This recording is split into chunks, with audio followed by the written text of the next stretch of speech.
In this video, we are going to be discussing effective extemporaneous speech delivery.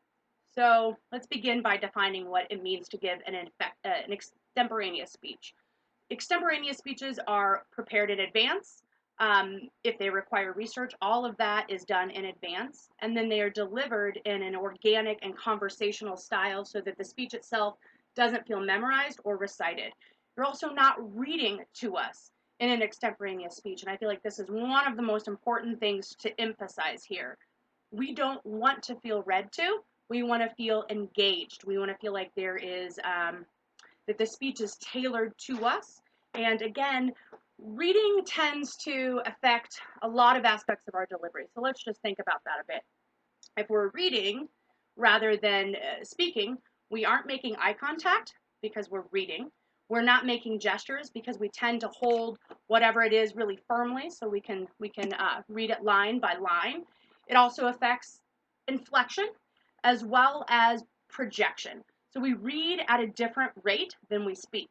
And we want it to feel natural. So a lot of you have probably been read to sometimes in your lectures. One of the things that really works well in discourse, particularly with the speech assignments, is even though you may not have delivered a lot of speeches, you have certainly watched a lot of speeches. I mean, what you do as college students all the time is listen to professors make presentations, deliver lectures, you watch speeches with the presidential candidates. So where we might not be the most authoritative deliverers of speech, we are certainly authoritative consumers of speeches. So as we move forward in this discussion, I want you to really think critically about what works for you as an audience member and what doesn't work for you. So in order to effectively deliver an extemporaneous speech, it does mean that we are going to engage the audience with eye contact, which again, if you are reading to us, you're not able to do. And then gestures. And gestures are really important. I want to just stop for a second and tell a quick story. I was at the grocery store the other day, and there was a gentleman with a Bluetooth in, but I didn't realize that he had a Bluetooth in at first. So there was this period which, I thought maybe he was crazy. It looked like he was talking to himself. Turns out he wasn't. So as the conversation continues, he's getting a little more irritated. I think he was talking to his wife. So at a certain point, he places his basket down on the ground and he says, "I don't know what you want me to do. They don't have cantaloupes." He made this really emphatic gesture, even though she couldn't see it on the other end. And that really underscores both the importance of gestures in conveying meaning, in constructing meaning and intention and tone, but it also underscores how natural it is to use gestures when we are telling stories. I mean, this is something you'll see when people are driving and they're on their phone. They'll gesture, even though, again, the audience cannot see those gestures. They're still really essential. They illustrate our ideas, they engage the audience, they're dynamic. Really important to include them and to make sure that when you're using your gestures that you don't gesture too closely to your body, or that your gestures aren't, you can tell here, this is a little awkward and unnatural. You want to open your body language really effectively and use the space, effectively. So eye contact is important, gestures are important, but whenever we think about nonverbal communication or body language, both communication and language, again, are highlighting the fact that our body language communicates things, sometimes what we don't want it to communicate. But if you are conscious and aware of what you're doing with your body in a speech, you can have more control over it. So this is something that we see all the time in our interpersonal communications. We pay attention to not just what somebody is saying, but how they say it, the physicality of their expression. And that in large part determines the meaning and how we are going to perceive it. So body language is really important. You're going to want to watch the entire body. A lot of times nervous energy will present itself in some swaying like this. You want to avoid swaying unless you're rocking a baby. There's really no need to be doing that swaying. Some folks stand, I'm going to call this like a flamingo. I'm going to show you just a second here what this looks like. So some students will stand with one foot on the ground. Some students will cross their ankles. Those tend to be, but not exclusively, female students. So you want to think about projecting confidence and authority. You're not able to project confidence if you're crossing your ankles, if you're moving around nervously. You want to bring your nervous energy out through your hands rather than the lower body. Occasionally, students want to use the entire classroom space up front whenever they're delivering a speech. They feel like they can really do it effectively. And sometimes that works, but you have to be a really polished public speaker to be able to own that space effectively. A lot of times what ends up happening is that students pace back and forth, which can be really distracting. So my advice is to root yourself like a tree, to bring the nervous energy out through your hands, and to use those gestures to effectively engage the audience. It's really important. Other aspects of effective delivery include vocal projection and inflection. When we were just talking about body language, one of the things I mentioned is that it's not just what we say, but how we say it that determines meaning.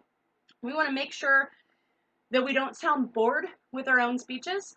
If you've sat through lectures like I have, occasionally you will hear people who are delivering speeches that they feel that they sound less than passionate about, or not always interested in. And this is it has a sort of contagious effect with the audience. If the speaker doesn't sound invested in or interested about the topic, then the audience isn't either. So you really want to bring a level of passion through the vocal projection and inflection. If you are someone who struggles with vocal projection, being heard in your speeches, being loud enough, I encourage you to practice outside. Whenever we have a larger area, we tend to raise our voices a little bit more. Our volume and pitch will increase so that the audience can hear us. So practicing outside can be pretty effective. Another thing that's pretty important is pacing. I often have students who speak too quickly in their speeches. Now, sometimes that's because students have a lot of content that they want to pack in to the, say, 5 to 7 minutes of their speech. It's important to time your speech, but you don't want to speak so quickly to get that content in. So if you have, say, 8 minutes of content, but only 7 minutes of speaking time, what you need to do is not speak more quickly. I really want to emphasize that. You do not want to speak more quickly. You want to narrow down your topic.